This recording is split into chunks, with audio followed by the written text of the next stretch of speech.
Hello everyone. मैं गंगेश कुमार आपका स्वागत करता हूं लेक्चर नंबर 4 पे, हैलोजन डेरिवेटिव्स का।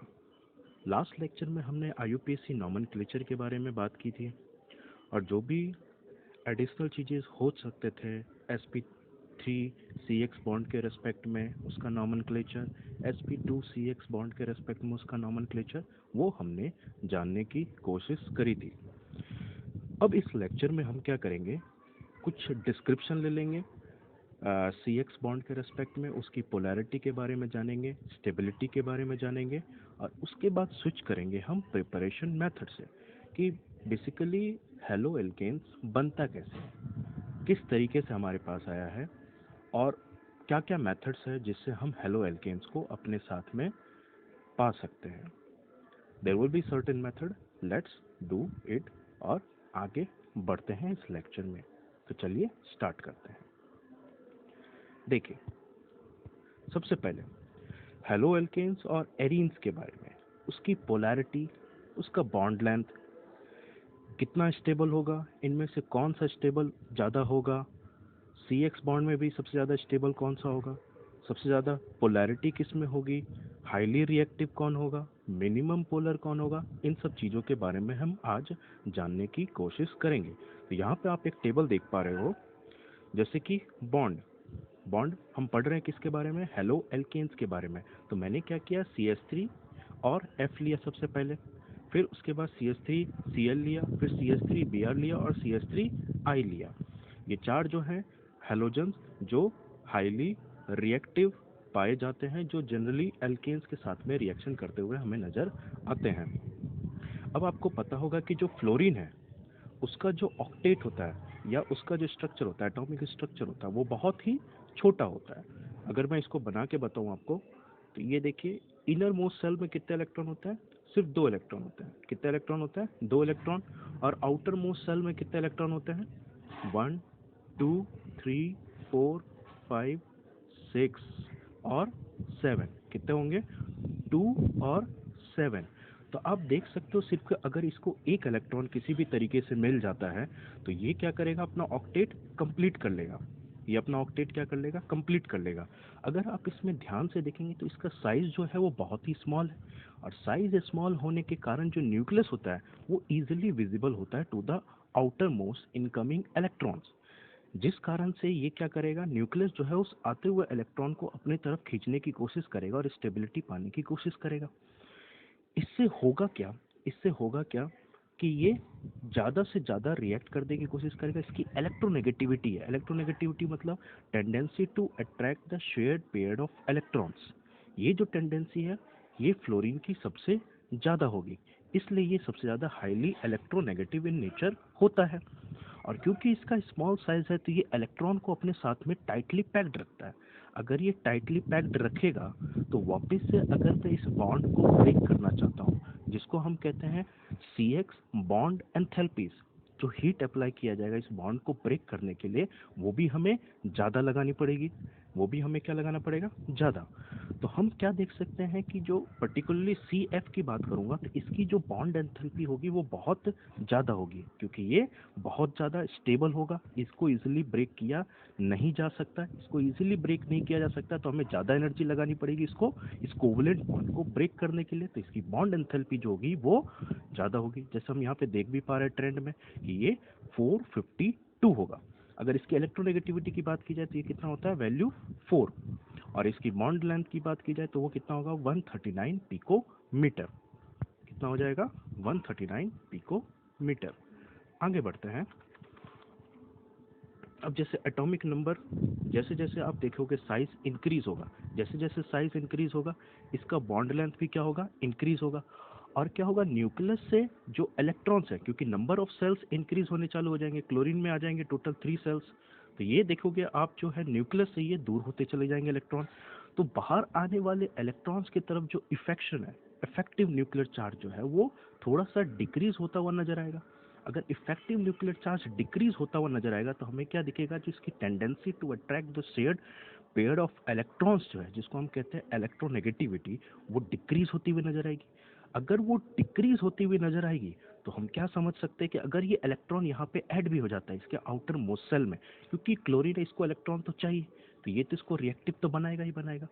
अगर ये बड़ा साइज है तो एक तो सबसे पहले हमारी ट्रेंड क्या पता चलेगी, इसकी बॉन्ड लेंथ जो होगी, बॉन्डिंग जो फॉर्मेशन होगा यहाँ पे CH3 और Cl के बीच में, वो बड़ा होगा और बड़ा होगा। और इसकी इलेक्ट्रोनेगेटिविटी अगर फ्लोरीन के रेस्पेक्ट में बात की जाए, क्योंकि साइज बड़ा है तो इलेक्ट्रोनेगेटिविटी डिक्रीज होगी। तो ये 3 यहाँ पे वैल्यूज दे रखी है।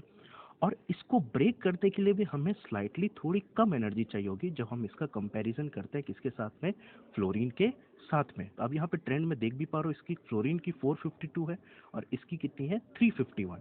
तो ऐसे ऐसे जैसे हम नीचे की तरफ जाते जाएंगे, सबसे बड़ा साइज किसका होता है, आयोडीन का। तो इसका बॉन्ड जो बनेगा भी वो इतना बड़ा होगा CH3 और इसके बीच में, कि ये मतलब बहुत बड़ा साइज हमें देखने को मिलेगा। तो ये क्या होगा, इजीली ब्रेक किया जा सकता है। जैसे कि मैंने आपको एक समझाने की कोशिश करूं, अगर मैं क्या करता हूं, एक बहुत बड़ा कह सकते हैं बेंच लेता हूं। अगर मैं उसको ब्रेक करना चाहूं तो मुझे स्लाइटली कम फोर्स लगाना पड़ेगा।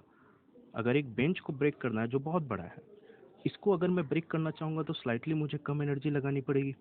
और यही अगर मैं एक डस्टर को ब्रेक करना चाहूँगा जिसका बॉन्ड लेंथ जो है वो क्या है, बहुत छोटा है, तो उसके लिए मुझे ज़्यादा एनर्जी लगानी पड़ेगी। तो इस तरीके से हम समझ सकते हैं कि जितना साइज बड़ा होगा उसको ब्रेक करना क्या होगा, स्लाइटली ईजी होगा, स्लाइटली ईजी होगा। इसीलिए यहाँ पर हम देख सकते हैं कि इसका बॉन्ड डिसोसिएशन एंथैल्पी जो है चारों के रेस्पेक्ट में सबसे कम है। चारों के रेस्पेक्ट में क्या है, सबसे कम। अगर ये सबसे इजीली बॉन्ड ब्रेक हो सकता है, मतलब इसकी स्टेबिलिटी भी चारों के रेस्पेक्ट में सबसे क्या होगी, कम। तो CH3I की जो स्टेबिलिटी होगी वो सबसे क्या होगी, कम।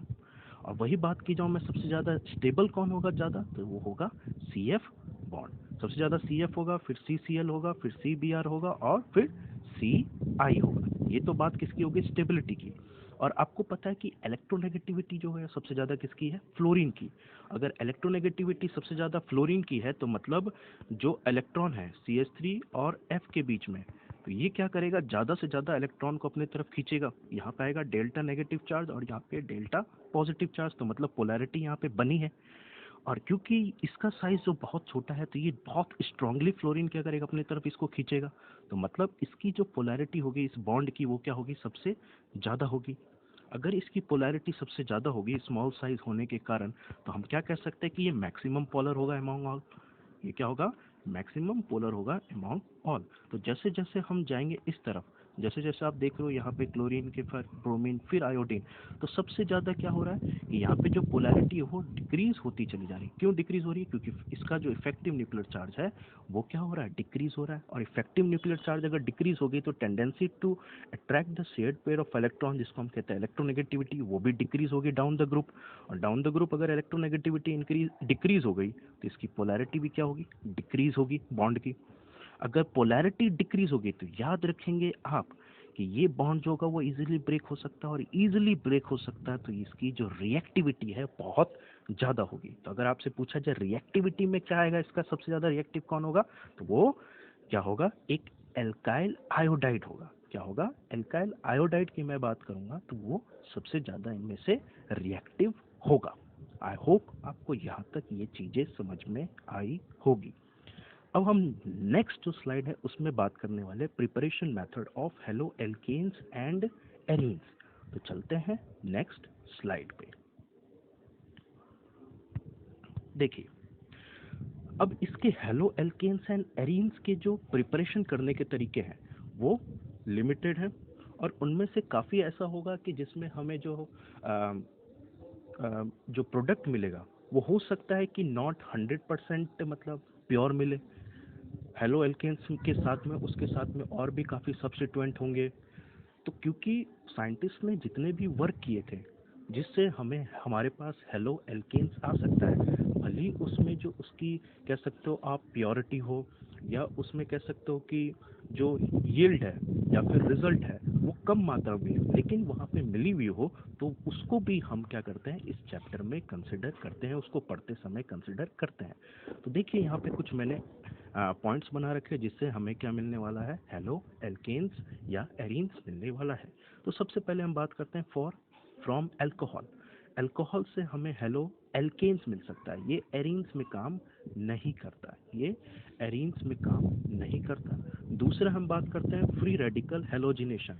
लास्ट क्लास 11th में मैंने आपको बताया भी था फ्री रेडिकल हेलोजिनेशन के बारे में, जैसे जिससे हमने क्या बनाया था, आइडोफॉर्म बनाया था CHI3, और क्लोरोफॉर्म भी बनाने की कोशिश की थी CHCl3, ये हमने बनाने की कोशिश की थी। एक बार आप क्या करेंगे, वापस से 11th का जो फ्री रेडिकल का ये रिएक्शन बताया था मैंने in the presence of sunlight, उसका मैकेनिज्म देखने की कोशिश करेंगे, जिसमें 3 स्टेप होते हैं, chain initiation step, chain propagation step, और तीसरा होता है चेन टर्मिनेशन स्टेप।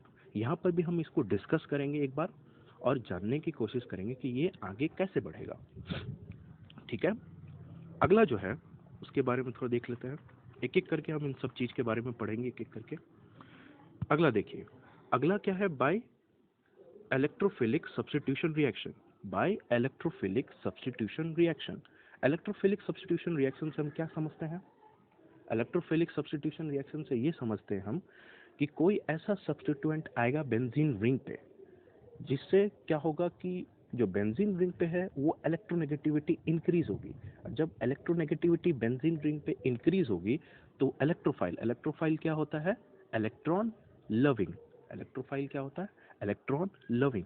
तो वो सीधा क्या करेगा, जहाँ पे इलेक्ट्रॉन क्लाउड ज़्यादा होगा वहाँ पे जाके अटैच होके वो बॉन्ड फॉर्मेशन की प्रोसेसिंग इनिशिएट करेगा।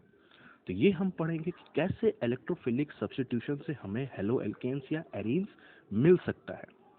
एक बात आपको ध्यान रखनी है कि जो भी नेमिंग रिएक्शंस है वो वेरी वेरी इंपॉर्टेंट है from 12th board point of view से। जितने भी नेमिंग रिएक्शंस है वो तो आपको टिप्स पे याद होने चाहिए। अब क्वेश्चन अराइज होता है कि इनको याद कैसे किया जाए। तो देखिए, पहले तो सबसे पहले तो क्या है कि किसी भी रिएक्शन का आपको मैकेनिज्म आना चाहिए कि कैसे प्रोसीड कर रहा है, किसी को मगअप नहीं करना है हमें। अब मगअप हम नहीं करते तो हमारे दिमाग में क्या होता है कि वो उसका एक इमेज बन जाता है। अगर उसका इमेज बनता है तो उसको आपको रोट प्रोसेस से नहीं जानने की ज़रूरत है, आप अपने आप उसको प्रोपोगेट कर सकते हो कि हाँ ऐसे में एक्चुअली हुआ होगा। तो मेरी कोशिश यही रहेगी कि मैं आपको हर एक जो प्रोसेस मैं यहाँ बता रहा हूँ उसका एक ना एक मैकेनिज्म जरूर समझाऊं कि ये रिएक्शन हुआ कैसे। इससे क्या होगा, आपको रटने की जरूरत नहीं पड़ेगी, आप एनालाइज कर पाओगे। और जब आपकी एनालिटिकल स्किल ऑर्गेनिक में इंक्रीज होगी तभी आप कोई चीज़ को डीप में ले जा पाओगे, और ये बहुत ही अच्छा पॉइंट ऑफ व्यू आपके बना सकता है। भले आप आईआईटी के एग्ज़ाम देते हैं, नीट के एग्ज़ाम देते हैं, कोई सा भी एग्जामिनेशन देते हैं इन फ्रंट नियर फ्यूचर, तो वो आपका एक एनालिटिकल स्किल, रीजनिंग स्किल को इंक्रीज करता है। तो मैं पूरी कोशिश करूंगा कि आपको मैकेनिज्म अच्छे से समझ में आए। अब देखिए, अगला कौन सा हमारा सैंडमेयर्स रिएक्शन, कौन सा है सैंडमेयर्स रिएक्शन। उसके बाद कौन सा, हैलोजन एक्सचेंज मेथड, और फिर लास्ट में क्या है, फ्रॉम एल्कीन्स, फ्रॉम एल्कीन्स। तो चलते हैं वन बाय वन इन सब चीज को डिटेल में पढ़ने की कोशिश करते हैं। चलिए स्टार्ट करते हैं। देखिए, सबसे पहला कौन सा है, फ्रॉम अल्कोहल, फ्रॉम अल्कोहल। अब देखिए, अल्कोहल के साथ में हमने लास्ट ईयर भी क्लास 11th में भी इसके बारे में डिस्कस किया था, और इसका मैंने मैकेनिज्म भी आपको बताया था कि जनरली जो भी होता है ये अल्कोहल जिसके साथ में रिएक्शन करेगा, अगर वहाँ पे ZnCl2 एज अ कैटलिस्ट हो, क्या हो, ZnCl2 एज अ कैटलिस्ट हो, और वहाँ पे एक कोई हाइड्रोजन हैलाइड अगर हो, हाइड्रोजन हैलाइड हो, तो वो हमेशा जनरली जो है वो रिएक्शन किस तरीके से प्रोसीड करता है, SN1 मैकेनिज्म। कौन सा फॉलो करता है, SN1 मैकेनिज्म। SN1 मैकेनिज्म मतलब क्या है कि इसमें डेफिनेटली क्या बनेगा, कार्बोकेटायन बनेगा। क्या बनेगा, कार्बोकेटायन बनेगा। अगर कार्बोकेटायन बनता है तो आपको पता है कि सबसे ज्यादा जो स्टेबल कार्बोकेटायन है वो कौन सा होता है, 3rd डिग्री। फिर उसके बाद कौन होता है, 2 डिग्री। फिर कौन सा होता है, 1 डिग्री। इस तरीके से स्टेबिलिटी वेराई करती है किसके अंदर, किसके अंदर, इस कार्बोकेटायन के अंदर। और जैसे ही कार्बोकेटायन इसको मिल जाएगा तो रिएक्शन क्या हो जाएगा, फास्ट हो जाएगा। तो इस तरीके से मैं बताना चाहता हूँ कि एसएन मैकेनिज्म जो होगा उसमें पहला स्टेप होगा वही रेट डिटरमाइनिंग स्टेप होगा, इसीलिए इसको SN1 भी कहा जाता है कि फर्स्ट स्टेप जो होगा वही रेट डिटरमाइनिंग स्टेप होगा। अब रेट डिटरमाइनिंग स्टेप क्यों, क्योंकि इसी से हमें पता चलने वाला है कि रिएक्शन का जो मैकेनिज्म होगा वो पहले स्टेप पे कितना होगा, क्योंकि ओवरऑल जो प्रोडक्ट फॉर्मेशन के लिए मदद करता है वो हमारा फर्स्ट स्टेप ही करता है। तो फर्स्ट स्टेप इसमें जनरली क्या होता है, स्लो होता है, इसीलिए हम इसको मानते हैं कि पहला स्टेप जो होगा वही रेट डिटरमाइनिंग स्टेप होगा। अब इसको समझते हैं क्या होगा। जैसे मैंने लिया एक ROH और यहाँ पे लिया HX, तो आप देख सकते हो यहाँ पे एक H है और यहाँ पे क्या है OH। जैसे ही ROH के पास में HX आएगा तो HX क्या होगा, पोलर होता है, इसकी पोलैरिटी x जो होगा खींचेगा यहाँ पे डेल्टा नेगेटिव और यहाँ पे डेल्टा पॉजिटिव पोलैरिटी के कारण। क्यों, क्योंकि इलेक्ट्रॉन अपने तरफ खींचता हुआ नजर आएगा, कौन, हैलोजन्स, जिस कारण से क्या होगा, इसकी पोलैरिटी इंक्रीज होगी। और जैसे ये ROH के पास इनिशिएट करता है तो ROH के साथ में भी इनिशिएट करेगा, तो ये क्या करेगा, ये वाला जो बॉन्ड है, ऑक्सीजन है, ऑक्सीजन के पास आपको पता है इस तरीके से होगा, यहाँ पे 2 लोन पेयर और साथ में यहाँ पे हाइड्रोजन होता है। तो ये क्या होगा, जैसे इसके पास H और X होगा तो H क्या होगा, डेल्टा पॉजिटिव पार्ट है, तो इसके पास जैसे ही अप्रोच करेगा तो यहाँ पे ऑक्सीजन की तरफ अपना अट्रैक्शन शो करेगा, तो यहाँ पे जाके ये क्या करेगा, अटैच्ड होने की कोशिश करेगा हाइड्रोजन। अगर यहाँ पे हाइड्रोजन अटैच होता है मतलब यहाँ पे क्या किया, ऑक्सीजन ने अपने इलेक्ट्रॉन जो वो हाइड्रोजन को दिए। क्यों, क्योंकि हाइड्रोजन इलेक्ट्रॉन डेफिशिएंट है यहाँ पे। तो जैसे ही इलेक्ट्रॉन इसको शेयर किया तो अब ऑक्सीजन के ऊपर क्या आ जाएगा, पॉजिटिव चार्ज। और आपको पता है ऑक्सीजन जो होता है वो हाईली इलेक्ट्रोनेगेटिव इन नेचर होता है, मतलब ये पॉजिटिव चार्ज जो है ज़्यादा समय तक हैंडल नहीं कर सकता, इसकी स्टेबिलिटी के लिए सही नहीं है। तो अब ये करेगा क्या, कि ये जो ऑक्सीजन है वो अपने यहाँ से इलेक्ट्रॉन खींचने की कोशिश करेगा, और जैसे ही इस इलेक्ट्रॉन को खींचेगा यहाँ से क्या होगा, ये वाला बॉन्ड क्लीवेड होगा, और यहाँ से क्या निकलेगा, यहाँ से आप देख पा रहे हो यहाँ से क्या निकलेगा, एक H2O निकलता हुआ हमें नजर आएगा। यहाँ से क्या होगा, H2O निकलता हुआ हमें नजर आएगा। और जैसे ये R यहाँ से रिमूव हुआ, क्योंकि इसने इलेक्ट्रॉन डोनेट किए तो इसके ऊपर पॉजिटिव चार्ज बना, और पॉजिटिव चार्ज जैसे इसके ऊपर बना तो ये वाला जो X पार्ट है ये इसके ऊपर अटैक करेगा, फॉर्मेशन किसका हो जाएगा, RX का। किसका फॉर्मेशन हो जाएगा, RX का। आई होप आपको ये चीज समझ में आई होगी। जैसे यहाँ पे दे भी रखा, देखिए ROH plus HX gives H2O और RX।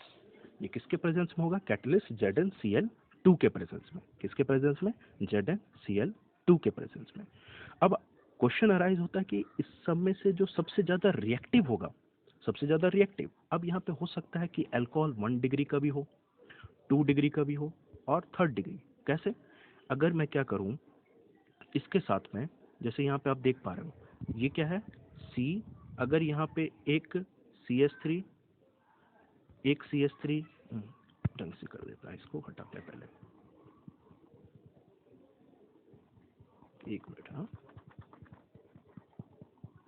इसको रब कर देते हैं ताकि एक्सप्लेनेशन ठीक दिखे। अब देखिए यहाँ पे अगर मैं बात करूंगा कि यहाँ पे CH3, यहाँ पे CH3 और यहाँ पे CH3, और इसके साथ में अगर OH अटैच्ड होता है तो ये आपको देख रहे हो कि फंक्शनल ग्रुप के साथ में जो ये कार्बन अटैच्ड है वो 3 अदर और कार्बन के साथ में अटैच्ड है, तो ये क्या हो गया, 3rd डिग्री। ये क्या बनेगा, 3rd डिग्री। बीच में जो स्टेप आएगा इसमें क्या बनेगा हमारे पास, 3rd डिग्री कार्बोकेटाइन। और आपको पता है कि सबसे ज़्यादा स्टेबल कार्बोकेटाइन वो कौन सा होता है, 3rd डिग्री। तो मतलब कहने का मतलब क्या है कि यहाँ पे जो 3rd डिग्री अल्कोहल होगा वो ज़्यादा स्टेबल कॉम्प्लेक्स हमें देता हुआ नजर आएगा, ये हमें ज़्यादा स्टेबल कॉम्प्लेक्स देता हुआ नजर आएगा। आई होप आपको ये चीज़ समझ में आ रही होगी। अब आगे देखिए, आगे बढ़ते हैं। जैसे यहाँ पे दे भी रखा है CH3 और इसका HCl के साथ, तो सेम टू सेम वही प्रोसेस क्या होगा, H और OH मिलके H2O का फॉर्मेशन करेगा, बीच में कार्बोकेटाइन बनेगा और ये इस तरीके से। अब देखिए इसका मैकेनिज्म जो बता रखा हुआ SN1 की तरह क्या हो रहा है, ये वाला जो प्रोसेस है H और Cl दोनों डेल्टा पॉजिटिव और एक डेल्टा नेगेटिव प्रोसेस बनेगा। तो सबसे पहले यहाँ पे वाटर मॉलिक्यूल जैसे रिमूव होगा, तो ये क्या बन जाएगा, कार्बोकेटाइन बन जाएगा, CH3 क्योंकि हाइड्रोजन यहाँ से रिमूव हो चुका था पॉजिटिव। अब ये जो पार्ट होगा वो हाईली रिएक्टिव बना देगा, इसको क्या बना देगा, हाईली रिएक्टिव बना देगा। उसको नेक्स्ट स्लाइड में समझते हैं और इसका आगे।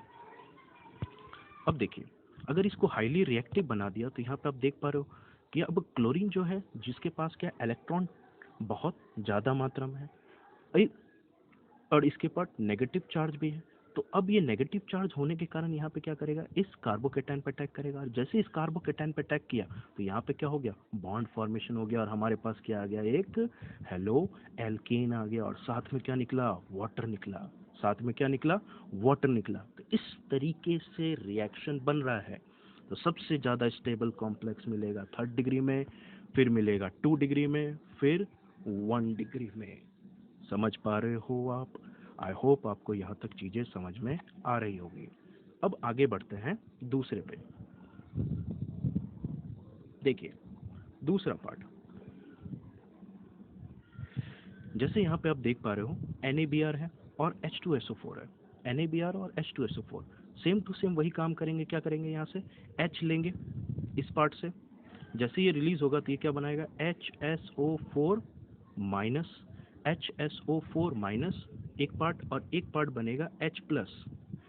H2SO4 को अगर मैं ब्रेक करूंगा तो एक बनेगा H प्लस और दूसरा क्या बनेगा, HSO4 माइनस। तो अब होगा क्या, ये वाला जो पॉजिटिव पार्ट है वो क्या करेगा, Br के पास साथ में जाके अटैच्ड होगा। ये क्या करेगा, Br के साथ में जाके अटैक करेगा, और जैसे ही Br के साथ में अटैक करेगा तो ये किस फॉर्म में निकलेगा, HBr के फॉर्म में। और बाकी जो बचेगा HSO4 दिख रहा है आपको, यहाँ पे क्या दिख रहा है, HSO4 दिख रहा है। ये क्या करेगा, सोडियम के साथ में रिएक्ट करके फॉर्मेशन किसका कर देगा, Na2SO4 का। किसका कर देगा, Na2SO4 का फॉर्मेशन कर देगा। आई होप आपको यहाँ तक चीज़ें समझ में आ रही होगी। तो ये क्या होगा, बहुत ही फास्ट रिएक्शन होगा, क्योंकि यहाँ पे H2SO4 है और H2SO4 जो होता है एक बहुत ही स्ट्रॉन्ग ऑक्सीडाइजिंग एजेंट होता है। ये बहुत तेज गति से ऑक्सीडाइजिंग एजेंट की तरह काम करता है और रिडक्शन को सपोर्ट करता है। तो यहाँ पे रिएक्शन जो होगा बहुत ज़्यादा फास्ट हो जाएगा, इसीलिए यहाँ पे जो है SN2 रिएक्शन फॉलो कर रहा है। तो ये डिपेंड करेगा कि कौन सा रिएजेंट हम यूज़ कर रहे हैं, उसी के बेसिस पे ये SN1 होगा या SN2 मैकेनिज्म होगा। इसके बेसिस पे मैं कुछ क्वेश्चंस भी कराऊंगा जिसमें आपको पता कर सकोगे इजीली कि किसमें SN1 मैकेनिज्म होगा, किसमें SN2 मैकेनिज्म फॉलो होगा। इसका क्वेश्चन सीधा डायरेक्टली पूछा जाता है IITs में और नीट में, किसमें कौन सा SN1 मैकेनिज्म फॉलो करेगा और कौन सा SN2 मैकेनिज्म फॉलो करेगा। इसके ऊपर मैं एक लेक्चर बनाने वाला हूँ इन नियर फ्यूचर। आगे बढ़ते हैं। अब देखिए, ये तो आप समझ गए होंगे, यहाँ पे ROH है, HI के साथ में रिएक्शन किया तो ये बन गया RI और H2O। देखिए अब यहाँ पे क्या कह रहा है कि एक क्वेश्चन अराइज हो रहा है कि हमने here H3PO4 is used phosphoric acid, we will not use H2SO4। कहाँ पे बात कर रहा है, कहाँ पे ये बात किसकी हो रही है। तो देखिए H3PO4 हमने यहाँ पे क्यों यूज़ किया, अगर H3PO4 अगर आयोडीन के केस में, किसके केस में, आयोडीन, सिर्फ किसके केस में याद रखना आपको, आयोडीन के केस में H2SO4 यूज में नहीं लेंगे। H2SO4 क्यों यूज में नहीं लेंगे, क्योंकि क्या होगा कि इस रिएक्शन में क्या होगा, आयोडीन के 2 फ्री रेडिकल्स बनते हैं, आयोडीन के 2 फ्री रेडिकल्स बनते हैं। और जब H2SO4 को लिया जाता है तो ये क्या करता है, रेट ऑफ रिएक्शन को और इंक्रीज कर देता है। और जब ये रेट ऑफ द रिएक्शन को इंक्रीज करता है, ऑक्सीडाइजिंग एजेंट की तरह काम करता है, रिडक्शन को और सपोर्ट करता है, तो फाइनली होता क्या है कि ये जो 2 फ्री रेडिकल ऑफ आयोडीन है ये आपस में रिएक्ट करके I2 का फॉर्मेशन कर देते हैं। किसका फॉर्मेशन कर देते हैं, I2 का फॉर्मेशन कर देते हैं, आयोडीन का फॉर्मेशन कर देते हैं। तो इसलिए हम यहाँ पे H2SO4 आयोडीन के केस में यूज नहीं ले सकते H2SO4 को, इसलिए हम एज अ कैटलिस्ट के रूप में किसको लेते हैं, H3PO4 को। आई होप आपको ये चीज समझ में आई होगी। आगे बढ़ते हैं।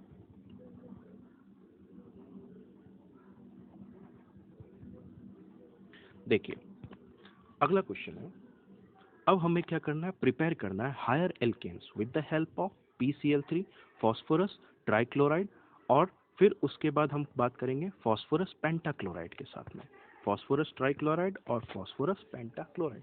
तो हमने क्या किया, एक अल्कोहल लिया सबसे पहले CH3CH2OH, ठीक है। यहाँ पे 3 क्लोरीन थे, यहाँ पे 3 क्लोरीन है, तो इसको स्टेब्लिश करने के लिए हमने इसको 3 कर दिया। अब होगा क्या, यहाँ से देखिए यहाँ से होगा क्या कि ये जो H पार्ट है, ये जो आपको दिख रहा है OH पार्ट, यहाँ से देखिए ये वाला जो पार्ट है, ये जो OH पार्ट है, यहाँ से ये जो OH पार्ट है, ये यहाँ से निकलेगा। अगर ये यहाँ से निकलेगा, OH निकलेगा, क्या निकलेगा, OH अगर निकलता है तो यहाँ से OH जो है वो कितने निकलेंगे, 3। कितने निकलेंगे, 3। मतलब H3 और O3, S3 और O3, कितने, S3 और O3। और जैसे ये S3 और O3 यहाँ से निकलेगा, यहाँ पे क्या होगा, 3 क्लोरीन होगा। ये 3 क्लोरीन क्या करेगा, सीधा इसके साथ में अटैच्ड होगा। और 3 क्लोरीन अगर इसके साथ में अटैच्ड हो जाएंगे तो फॉर्मेशन किसका कर देंगे, CH3CH2Cl का। किसका, CH3CH2Cl का। और बाकी जो बचेंगे 3H, फिर 3O और एक P, यहाँ पे P बच जाएगा, Cl अगर निकल जाएगा तो ये आपस में मिलके फॉर्मेशन किसका कर देंगे, H3PO3, फॉस्फोरिक एसिड का। किसका फॉर्मेशन कर देंगे, H3PO3 का। याद रखेंगे, ये आसान आसान से रिएक्शन है। यहाँ तक आगे बढ़ते हैं।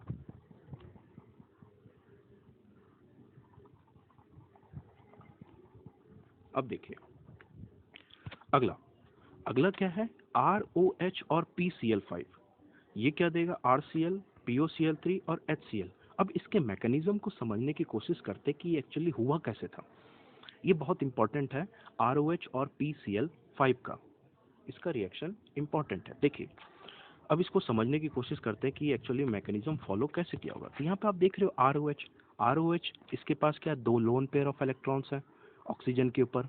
जैसे ये क्या करेगा, PCl5 के ऊपर अटैक करेगा। जैसे ये PCl5 के ऊपर अटैक करता है तो ये सीधा फॉस्फोरस क्या है, एक सेंट्रल मेटल है। ये क्या है, मेटल है। तो इस मेटल के ऊपर जो ऑक्सीजन है वो इलेक्ट्रॉन डालने की कोशिश करेगा, इलेक्ट्रॉन डोनेट करेगा। अगर ये इलेक्ट्रॉन यहाँ पे डोनेट करता है तो अब क्या होगा, अब होगा क्या, ये फास्फोरस के साथ में जाके लिंक होगा। फास्फोरस के साथ में जब लिंक होगा तो ऑक्सीजन ने क्या किया, इलेक्ट्रॉन डोनेट किया है।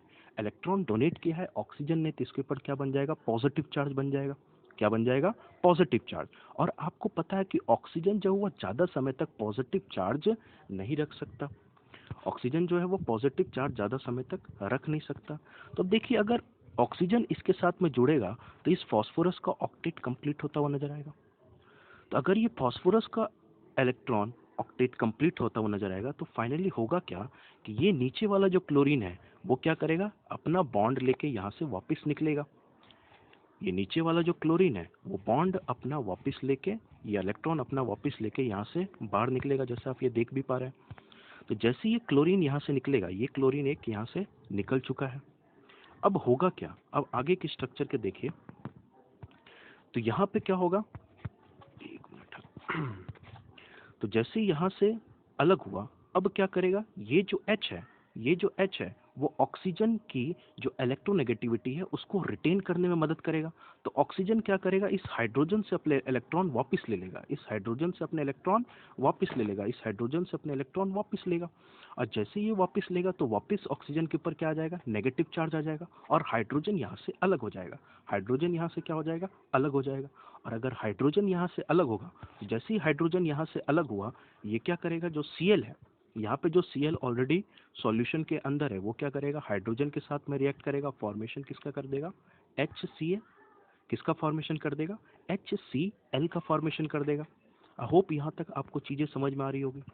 अगर ये HCl का फॉर्मेशन यहाँ पे कर चुका है तो अब देखिए आगे होगा क्या। अब आगे क्या होगा, देखिए ऑक्सीजन के पास वापस अपने इलेक्ट्रॉन आ चुके हैं। अब ये होगा क्या, ये ऑक्सीजन जो है वापस क्या करेगा, फास्फोरस को इलेक्ट्रॉन देने की कोशिश करेगा। अब जैसे ही इसको इलेक्ट्रॉन देगा, अगेन ऑक्सीजन के ऊपर पॉजिटिव चार्ज बन जाएगा।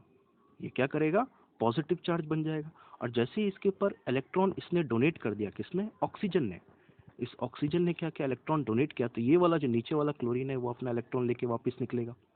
क्यों, क्योंकि फास्फोरस का ऑक्टेट कंप्लीट करता हुआ नजर आ रहा है, इलेक्ट्रॉन देता हुआ नजर आ रहा है, कौन, ऑक्सीजन। अगर ऑक्सीजन इसको इलेक्ट्रॉन दे रहा है तो क्लोरीन यहाँ से नीचे निकलता हुआ नजर आएगा। और जैसे ये यहाँ से निकलेगा तो अब वापस से क्या होगा, ऑक्सीजन के ऊपर पॉजिटिव चार्ज बनेगा क्योंकि इसने इलेक्ट्रॉन डोनेट किया है। और ऑक्सीजन जो है वो इलेक्ट्रोनेगेटिव इन नेचर होता है, तो ज़्यादा समय तक अपने पॉजिटिव चार्ज को कैरी नहीं कर सकता, तो ये कहीं ना कहीं से इलेक्ट्रॉन लेगा। और जैसे ही ये इलेक्ट्रॉन लेगा तो ये कहाँ से लेगा, इसके जस्ट पास वाला, ये जस्ट जो आपको दिख रहा है ये R और O है, ये वाला बॉन्ड क्या करेगा, ब्रेक करेगा और ऑक्सीजन इससे इलेक्ट्रॉन खींच लेगा। और जैसे ही इससे ऑक्सीजन इलेक्ट्रॉन खींचेगा तो R क्या होगा, अलग हो जाएगा। R अलग हो चुका है, यहाँ से Cl नीचे से अलग हो चुका है। तो यही दो फ्री जो अलग अलग दिख रहे हैं आपको, ये आपस में क्या करेंगे, बॉन्डिंग फॉर्मेशन करेंगे और लेके फॉर्मेशन किसका कर देंगे, RCl का। किसका फॉर्मेशन कर देंगे, RCl का। अब ये RCl अलग हो चुके हैं, तो अब देखिए बचा क्या, अब देखिए बचा क्या, RCl आ चुका है हमारे पास, HCl आ चुका है हमारे पास। तो अब बचता क्या है, अब ये बचता क्या है, यहाँ पे एक P है, एक O है और 3 Cl है। क्या है, 3 Cl है।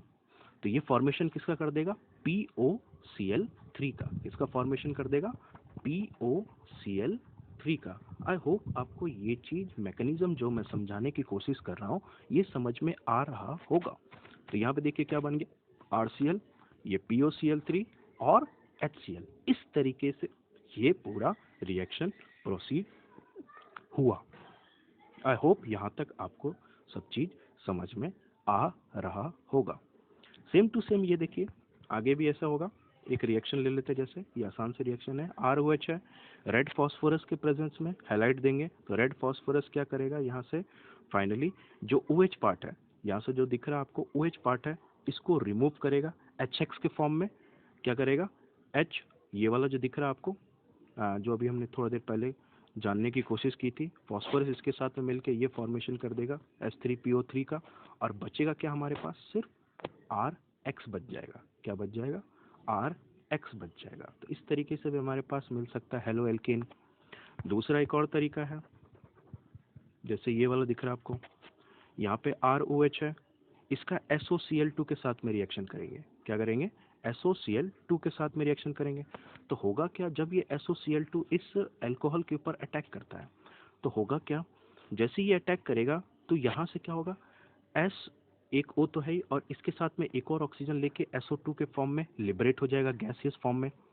दूसरा क्या होगा, एक H और एक Cl होगा, ये भी क्या होगा, गैस के फॉर्म में लिबरेट हो जाएगा। ये दोनों क्या हो जाएंगे, गैस के फॉर्म में लिबरेट हो जाएंगे। अगर ये दोनों गैस के फॉर्म में लिबरेट हो गए, एक H और एक Cl निकल चुका, बचेगा कितना हमारे पास, एक Cl सिर्फ, क्योंकि HCl बन चुका है। SO2 यहाँ से निकल चुका, तो बचा क्या, सिर्फ एक R और एक Cl, ये रिएक्शन में बचे मैकेनिज्म। तो ये दोनों आपस में जो दो फ्री रेडिकल है आपस में रिएक्शन करके फॉर्मेशन किसका कर देंगे, RCl। ये याद रखेंगे, एकदम कंप्लीट प्योर फॉर्म में हमारे पास क्या आएगा, हेलो एल्केन आएगा। RCl जो आएगा यहाँ पे कंप्लीट प्योर फॉर्म में आएगा। क्यों आएगा प्योर फॉर्म में, क्योंकि आपको पता है अभी जस्ट मैंने बताया कि यहाँ से जो होगा SO2 वो गैस के फॉर्म में लिबरेट होगा और HCl भी जो होगा वो गैस के फॉर्म में लिबरेट हो गया। तो हमारे पास बचा क्या, सिर्फ हेलो एल्केन बचा, सिर्फ हेलो एल्केन बचा। और जब सिर्फ हेलो एल्केन ही होगा तो ये pure form of hello alkanes की तरह यूज में ले सकते हैं हम। तो ये रिएक्शन काफ़ी इम्पोर्टेंट हो जाता है। आई होप यहाँ तक आपको हर एक चीज़ समझ में आ रही होगी। अगर आपको कोई भी डाउट आता है तो आप कोशिश करिएगा कि इस लेक्चर को कम से कम 2 बार देखें, तो आपके जो भी डाउट्स बिल्डअप हो रहे होंगे या माउंट हो रहे होंगे वो धीरे धीरे डिक्रीज होने चालू होंगे। सबसे ज़्यादा फ़ायदा क्या है, एक ऑफलाइन क्लास और इसका ऑनलाइन क्लास का। ऑनलाइन क्लास में जो भी वीडियोस बने हुए हैं उसको आप बार बार देख सकते हैं। आप उसको बार बार देख सकते हैं तो वो आपके माइंड में क्या कर सकता है, वापस गेयर अप करके मैकेनिज्म को फॉलो करा के आपको क्या कर सकता है, कोई चीज़ के गहराई में जाने में मदद कर सकता है बार बार। अब एक ऑफलाइन क्लास में आपने एक बार पढ़ा, फिर इसको आपने कभी जाके किसी समय में जाके रिवीजन किया, तो ये क्या हो सकता है, प्रॉब्लम क्रिएट कर सकता है। जब आप पढ़ोगे फिर आपको डाउट्स आएंगे। इससे बढ़िया कि आप यूट्यूब पे देखिए इसको, बार बार जो जो चीज़ आ रही है उसको कंप्लीट एक एक बार और देखें। फिर जो डाउट आता है तो फिर वापस इसको कमेंट सेक्शन में पोस्ट कीजिए कि हाँ साहब ये मुझे दिक्कत आ रही है, अब इसका कोई सॉल्यूशन बताओ। तो मैं डायरेक्टली आपके साथ इंटरेक्ट करने की कोशिश करूँगा। और आप अगर चाहोगे तो मैं इसका अलग से एक डाउट सेशन भी ले लूँगा। आई होप यहाँ तक आपको सब चीज़ें समझ में आ रही होगी। अब चलते हैं नेक्स्ट स्लाइड में। देखिए अगला क्या है, preparation from hydrocarbons. Preparation from hydrocarbon. Hydrocarbon मतलब एल्केन हम ले सकते हैं, जैसे CH3 CH4, ये क्या हो गया, एक हाइड्रोकार्बन। मीथेन C2H2, ये भी क्या हो गया, एक हाइड्रोकार्बन हो गया। तो जो भी पार्ट है वो इसको हम क्या कह सकते हैं, हाइड्रोकार्बन कह सकते हैं। ठीक है, जैसे एल्कीन हो गया, एल्काइंस हो गया, एल्केन्स हो गया, ये सब सब क्या है, हाइड्रोकार्बन। अब इसमें पर्टिकुलरली हम किससे बना रहे हैं, सबसे पहले एल्केन से। किससे बना रहे हैं, एल्केन से। लास्ट ईयर मैंने आपको एक बताया भी होगा, लास्ट ईयर मैंने आपको क्लोरोफॉर्म बनाने का तरीका बताया था, जिसके अंदर हमने 3 स्टेप पढ़े थे, chain initiation step, chain propagation step और चेन टर्मिनेशन स्टेप। जिसमें हमने क्या किया था, मीथेन लिया था, फिर इसका Cl2 के साथ में रिएक्शन कराया था, किसके प्रेजेंस में, यूवी। यूवी मतलब सन लाइट, यूवी मतलब सनलाइट। और सनलाइट होगा तो आपको पता है कि यहाँ पे क्या होता है, फ्री रेडिकल रिएक्शन होता है। क्यों, क्योंकि ये जब भी सनलाइट के प्रेजेंस में होगा तो क्लोरीन क्या करेगा, यहाँ से अपने अपने इलेक्ट्रॉन लेके वापस निकलेगा। और जैसे ही इलेक्ट्रॉन लेके वापस निकलेगा तो दोनों के ऊपर क्या बनेगा, फ्री रेडिकल बनेगा।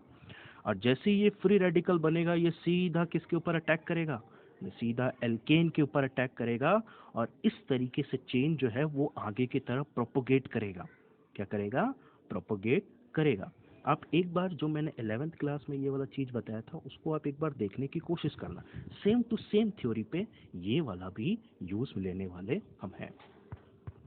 वो मैकेनिज्म आप देख लोगे तो ये आराम से आपको चीज़ें समझ में आ जाएगी। वैसे भी कोई दिक्कत नहीं आएगी, अगर आप उसको देख भी लेते हो एक बार तो ये आपको क्या करेगा, एक बूस्ट अप करेगा कि हाँ इस तरीके से काम हुआ होगा। अब देखिए यहाँ पे क्या बन, मैंने लिया एक ब्यूटेन।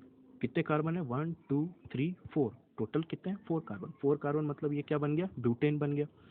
CH3, CH2, CH2 और CH3।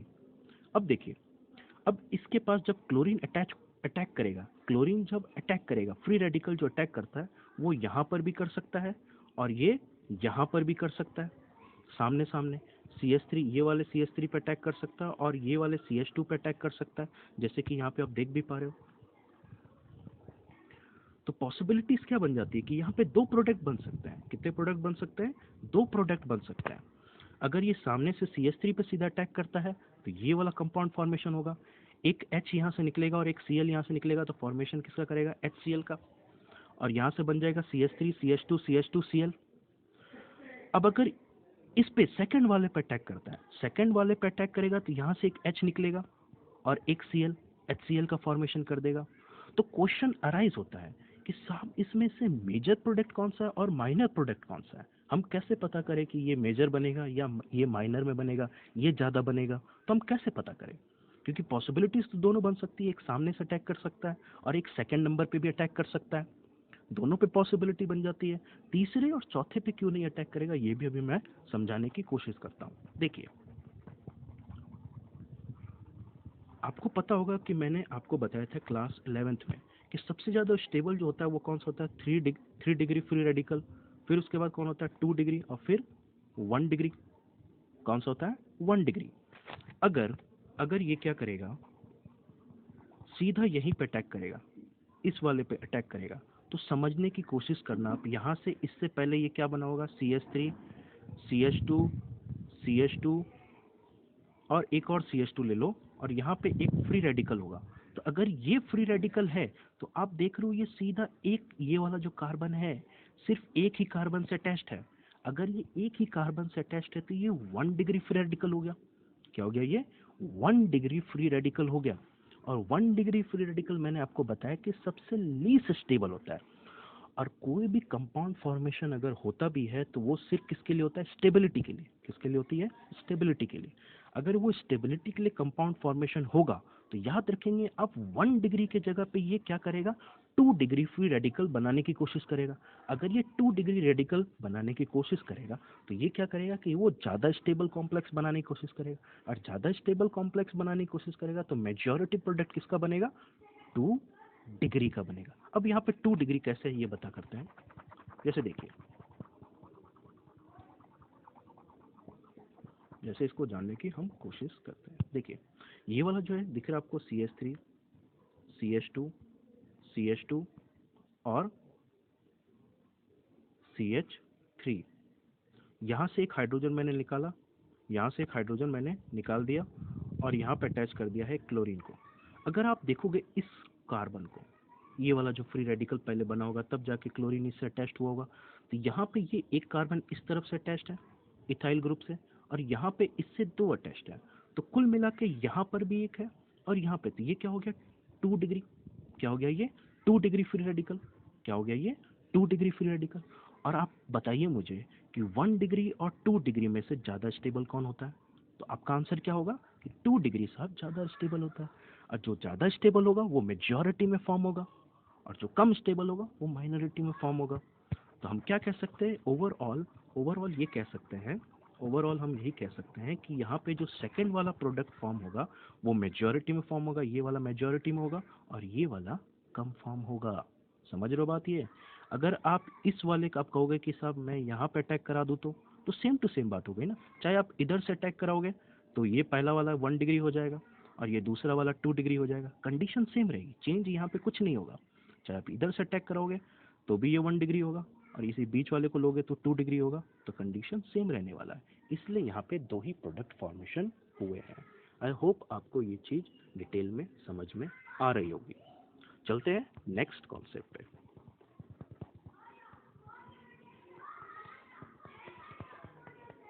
देखिए अगला जो है हम कहाँ से ले रहे हैं, फ्रॉम एल्कीन्स। कहाँ से ले रहे हैं, फ्रॉम एल्कीन्स। आपको मैंने एक मार्कोनिकॉप्स रूल के बारे में बताया होगा और एक एंटी मार्कोनिकॉप्स रूल के बारे में बताया होगा क्लास 11th में। मार्कोनिकॉप्स रूल और एंटी मार्कोनिकॉप। मार्कोनिकॉप्स ये जनरली किस में लगता है, अनसिमेट्रिकल।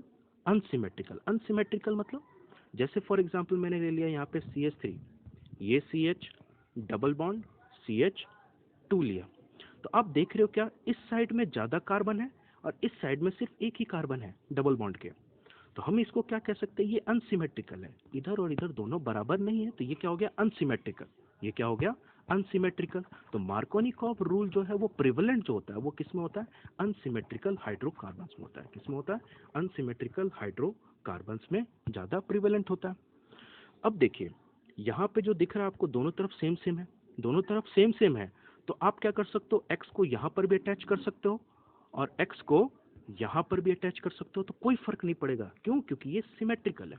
ये क्या है, सिमेट्रिकल है। लेकिन जैसे ही अनसिमेट्री की बात आएगी डबल बॉन्ड में, अनसिमेट्री की बात आएगी तो वहां पे हमेशा आपको आंसर जो है वो किसके अकॉर्डिंग करना है, मार्कोनिकॉफ्स रूल के अकॉर्डिंग करना है। किसके अकॉर्डिंग, मार्कोनिकॉफ्स रूल के अकॉर्डिंग ही आंसर करने हैं।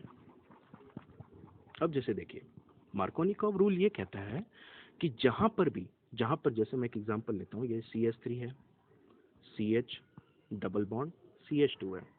अब जैसे देख रहे हो मार्कोनिकॉफ क्या कहता है, मार्कोनिकॉफ ये कहता है कि जो हेलोजन होगा इसमें, अच्छा ये हम ले रहे हैं, तो ये हेलोजन वहां पे जाके अटैच्ड होगा जहां पे हाइड्रोजन कम होगा। तो आप ये बताइए यहाँ पे हाइड्रोजन कम है या यहाँ पे हाइड्रोजन कम है, हाइड्रोजन कम कहाँ पे, यहाँ पे। तो सबसे पहले क्या होगा, ये जो पाई इलेक्ट्रॉन है वो ब्रेक होगा, ये अपने अपने इलेक्ट्रॉन लेके वापस हो जाएंगे, और जैसे ही इलेक्ट्रॉन वापस लेंगे तो यहाँ पे एक बनेगा फ्री रेडिकल, और जैसे ही यहाँ पे फ्री रेडिकल बनेगा, जैसे ही यहाँ पे फ्री रेडिकल बनेगा तो यहाँ पे क्या करेगा, क्लोरीन अटैच करेगा, और यहाँ पे क्या अटैच होगा, हाइड्रोजन अटैच होगा। HI अगर अलग अलग होगा, HCl ले लिया मैंने, HI भी ले सकते हो आप, HBr भी ले सकते हो, ठीक है।